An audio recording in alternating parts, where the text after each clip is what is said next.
The latest victim of the chaos caused by the Trump administration's policies, reproductive services in Wisconsin. Planned Parenthood is pausing abortions because it's about to lose Medicaid funding under Trump's tax and spending bill. And that's happening as a new poll shows the president's approval rating is much lower among women, a dismal 35%, with a strong majority, 62% of Americans overall, supporting legal abortions. Those are just two warning signs for Trump, with voters worried also about being able to pay for medical bills, groceries, and housing.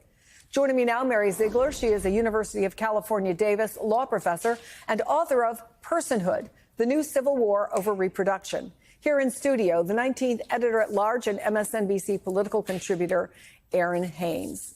Mary, just big picture, how fraught is this moment right now for abortion providers? It's really fraught. We have not only this bill that is threatening to gut services in the United States, we have a couple of major issues looming in the courts that could threaten nationwide access to mifepristone or ignite a war between states that protect abortion rights and states that don't. So as much as things are dangerous now, we're aware that they could get that much worse in the months to come.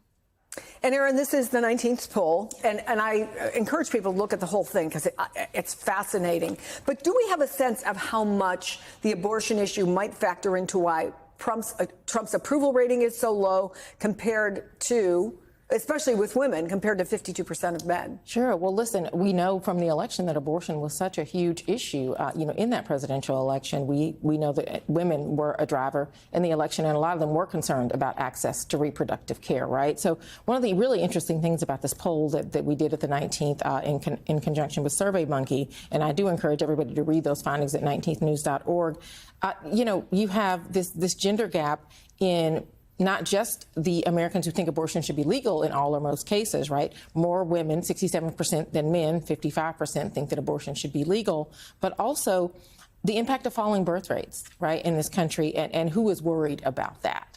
You have, of course, more men than women being worried about that gender gap, but also more men than women saying society would be better off if young people prioritized having a family. So I think not only do we have to talk about the relationship between the political relationship between abortion and how that might factor in what people do with the ballot box, but what people are doing in their households, right?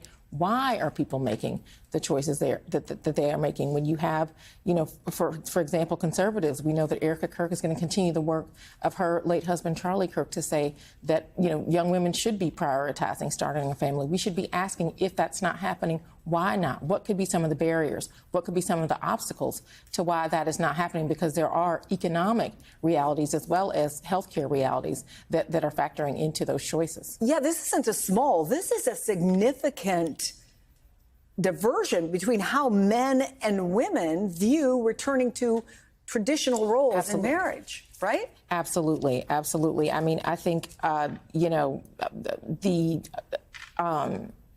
the gap there it is significant because you have 59% of men and 43% of women, according to our poll with SurveyMonkey, saying that society would benefit from that return to a traditional role. Gen Z men are less likely to say this, even though that's still a majority of them, 54% versus 59% for millennial men. This translates into all kinds of things. For example, you had 63% of Americans, so 2/3 roughly, saying that families are better off, for example, when one parent stays at home. But there's not, the majority of them don't say that it should necessarily be the mother. It's whoever would be the parent that is best in a position to do that. So, I mean, you do see some interesting findings on gender roles, which is one of the things that we asked, for the first time here in the 4 years since we've been doing the survey. Yeah, and whether or not they would support putting programs in place that would allow for that to happen if people chose it. Mary, is there a disconnect in pushing a version of marriage, first of all, that many women clearly reject, but also the idea that there isn't more of a conversation about if that's what you believe people should have the option to do, men or women, to stay home, that there can be one parent in the house.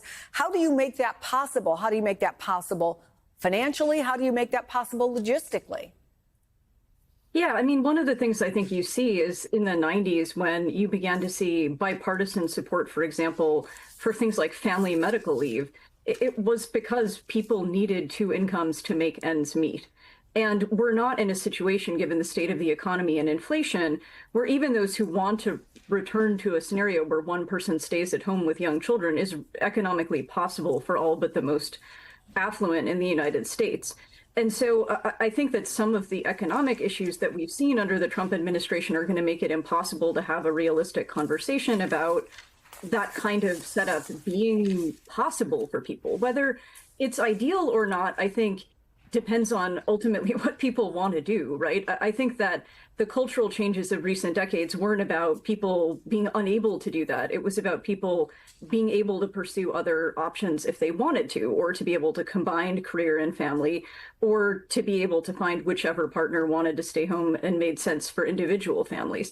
So I think that the danger or the worry is that some people's individual preferences will become government policy, or that there'll be coercion or other kind of incentives that'll force people to make choices they wouldn't like. At the moment, I think that's more remote, given that it's going to be, I think, economically almost impossible lift for a lot of families to forego a second income. And that's where we currently are. Yeah, there's no doubt about that. Mary Ziegler, Aaron Haynes, thank you for an important conversation.